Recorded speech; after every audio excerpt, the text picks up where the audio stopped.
suis le lieutenant-colonel Raphaël Bochet, je commande le Special Force Group depuis maintenant presque 2 ans. On m'a demandé de partager 3 enseignements de ma carrière jusqu'à présent en termes de leadership. Donc j'ai réfléchi un peu là-dessus et je me suis basé sur les choses que j'ai découvertes par moi-même, je vais dire, au fil de ma carrière.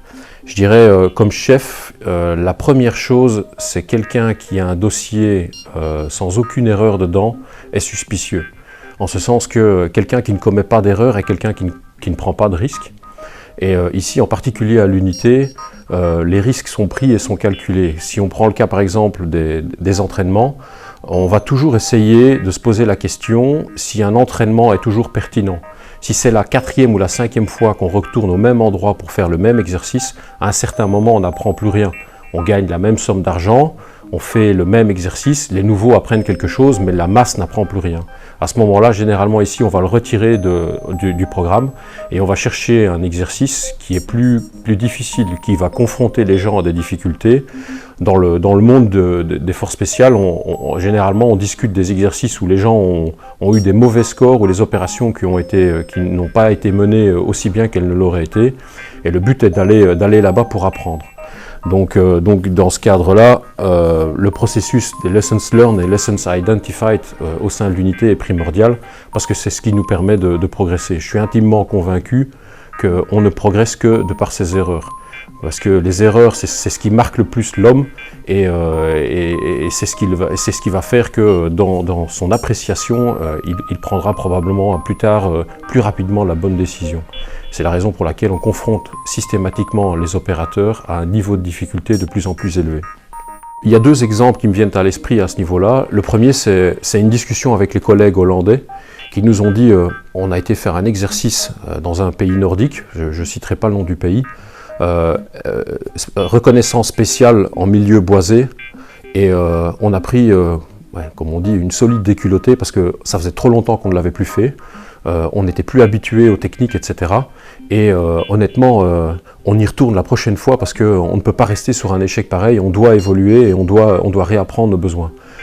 Dès qu'on a entendu ça, on a mis le tam-tam en route et on a tout de suite essayé de trouver un moyen de se faire inviter au même exercice, pas pour aller défier les Hollandais et dire qu'on était plus fort qu'eux, parce qu'on est persuadé qu'on va aussi prendre une raclée à cet exercice-là, mais au moins on va y apprendre quelque chose. Donc on doit y aller, quitte à laisser tomber quelque chose d'autre, il faut qu'on aille voir si c'est aussi complexe, c'est probablement très intéressant. Et le deuxième exemple, c'est également avec les Hollandais.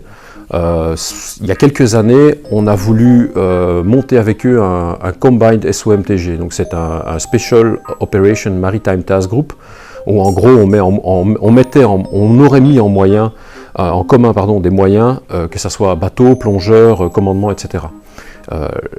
Ça s'est monté jusqu'au premier exercice où en gros on n'a pas convaincu. Donc le niveau tactique n'était pas au niveau de ce qu'ils attendaient de nous, et on nous a fait comprendre qu'à part les équipages de bateaux, le reste c'était pas requis. Poliment on n'était pas à niveau. Donc pendant 5 ans on a travaillé à former des plongeurs, à les amener à un plus haut niveau. On a demandé aux Hollandais de nous aider pour ça. On a développé, enfin on a encouragé une ou deux personnes à devenir instructeurs même chez les Hollandais. Et là en 2026, le challenge est fixé, 25-26. On va essayer de remonter un Combined SOMTG avec eux. Le but c'est 1, de prouver qu'on est relevant, 2, de prouver qu'on a réussi à augmenter le niveau, et 3, vis-à-vis du personnel, avec un projet commun, être arrivé à augmenter le niveau et la vision de tout le monde au niveau belge et au niveau de l'unité. Donc en gros, un deuxième exemple où on aura appris de nos erreurs, quoi.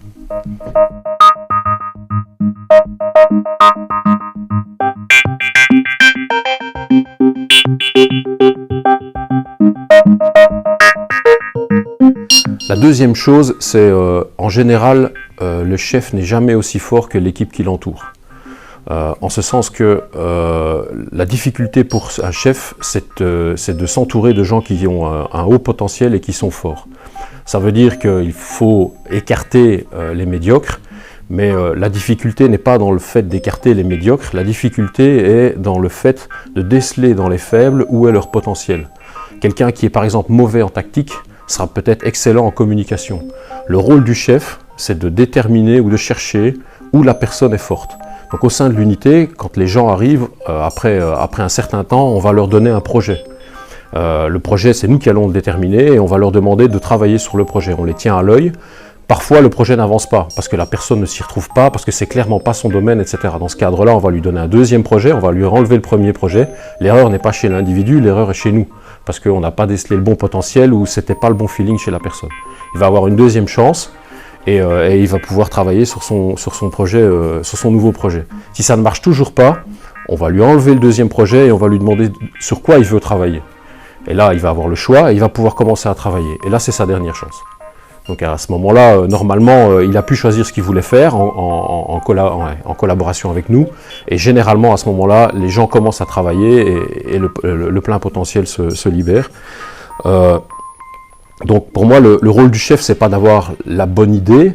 Le rôle du chef, c'est à un certain moment d'être capable d'écouter la personne pour savoir si l'idée est pertinente. Après, la difficulté pour le chef, c'est de faire en sorte qu'il puisse développer l'idée et de l'opérationnaliser ensuite. C'est à mon avis la meilleure façon de travailler et c'est bon pour l'organisation, mais c'est surtout excellent pour l'épanouissement des collaborateurs au sein de l'unité. Évidemment, il y a des cas où après 3 tentatives ça ne fonctionne pas. Et là, oui, c'est comme dans toute organisation, parfois il faut prendre des mesures ou des décisions difficiles, mais généralement ça reste quand même une énorme, infime partie du personnel. Et on applique ça à tout le monde, pas uniquement les opérateurs, mais également les gens de l'extérieur qui sont recrutés sur base de leur potentiel. Tôt ou tard, on commence à déceler où les gens, ou quelles sont leurs affinités, et on va essayer de leur donner un projet dans lequel ils vont s'identifier.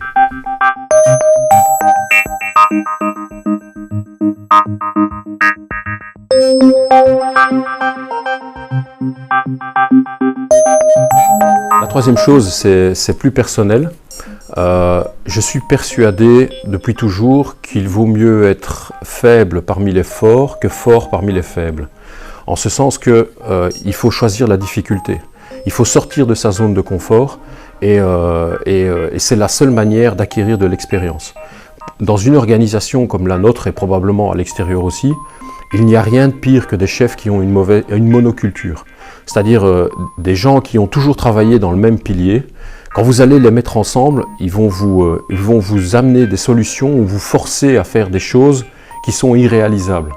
La richesse dans l'organisation, c'est les gens qui ont une dual track, qui sont capables d'évoluer dans la partie opérationnelle, mais aussi dans la partie human resources, ou communication, ou material resources, parce que ce sont eux qui sont en fait les liens dans l'organisation. C'est eux qui ont le réseau, et c'est eux qui sont capables de comprendre les problèmes. Quand vous mettez ces gens-là ensemble, c'est comme en physique, quand vous mettez ces gens-là ensemble, vous mélangez le corps et le corporate, c'est comme en physique quand vous mélangez la matière et l'antimatière. À ce moment-là, il ne vous reste que de l'énergie pure.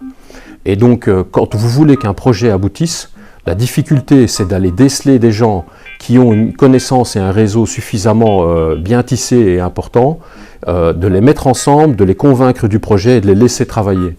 Et généralement, ces gens-là sont les plus intéressants et ceux qui vont développer les choses les plus pertinentes.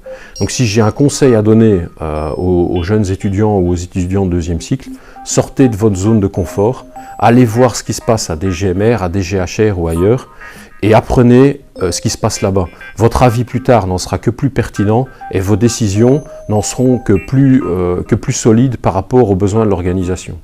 La monoculture est ce qui nous freine et est ce qui tue certaines parties de l'organisation à l'heure actuelle.